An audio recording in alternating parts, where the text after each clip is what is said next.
All right, so while we love to talk about how sous vide can make succulent meats, we often forget that you can make vegetables with it. One of my particular favorites is corn on the cob.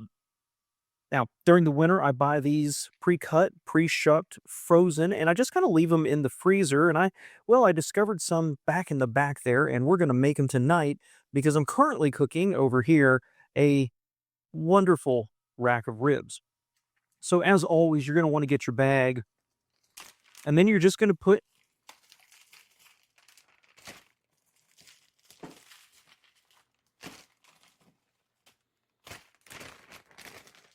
corn on the cob inside.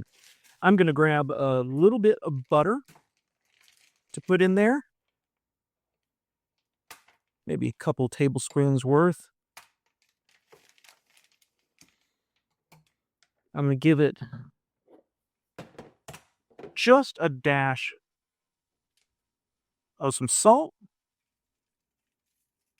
not too much. Got to keep my cardiologist happy.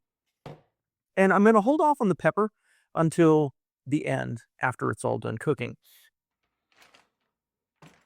All right, so after we get our seasonings in there, if you see my other video I'm going to do about how to weigh things down, vegetables tend to float. And so I'm just going to put some spoons in here and kind of weigh everything down, help it sink a little bit. Then we'll use the immersion method. Squeeze that air out.